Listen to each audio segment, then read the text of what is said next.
This is the story of a tragedy within a tragedy.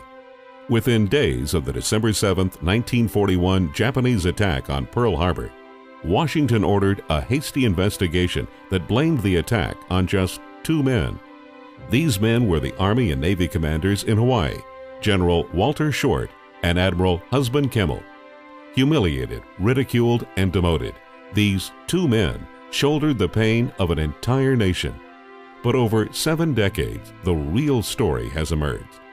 The truth has led military men, Pearl Harbor survivors, and even the United States Congress to fight for the restoration of Short and Kimmel's rank. This is the truth of Pearl Harbor. These are the facts of a real tragedy. This is the story of Admiral Kimmel.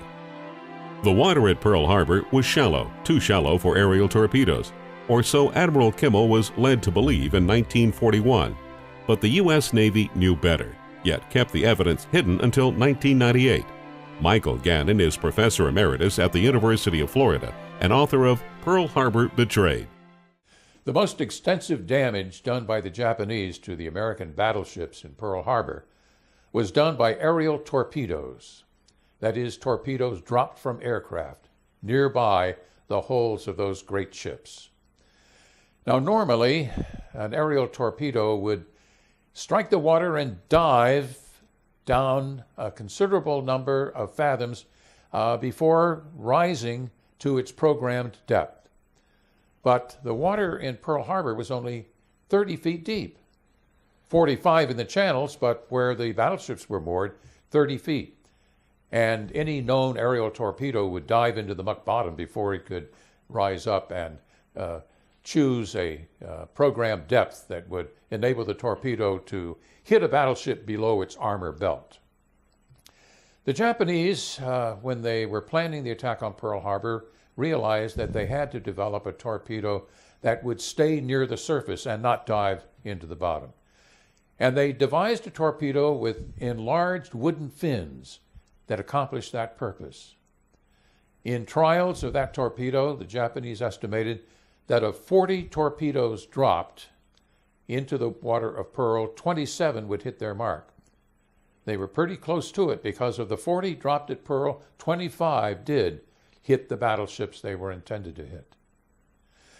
Now, Pearl's water was a factor in the mind of Admiral Kimmel because he always worried that the Japanese might devise a shallow water torpedo. But he was reassured on 2 occasions by Admiral Harold R. Stark, the Chief of Naval Operations, that that was not likely.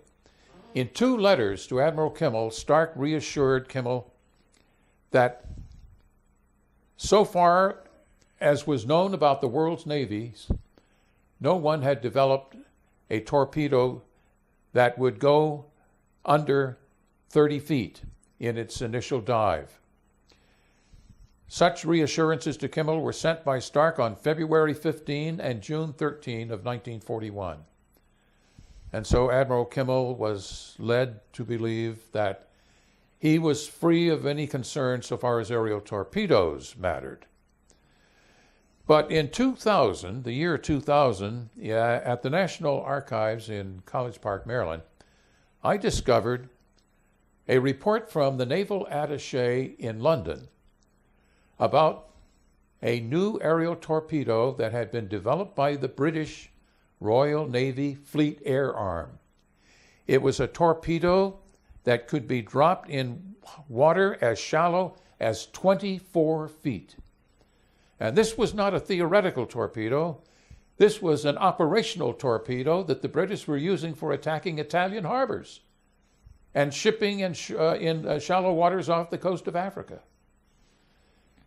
This report, with this electric new information, was sent by the Naval Attaché to the Intelligence Office in the Navy Department, and from there to the desk of Admiral Stark.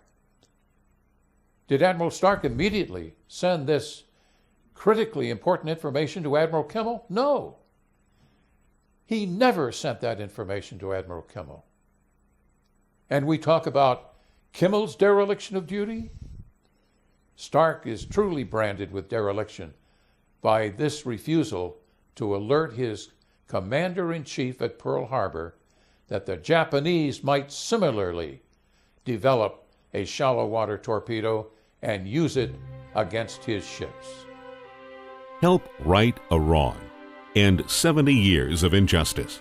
Urge the President to act now and restore the ranks of Admiral Kimmel and General Short.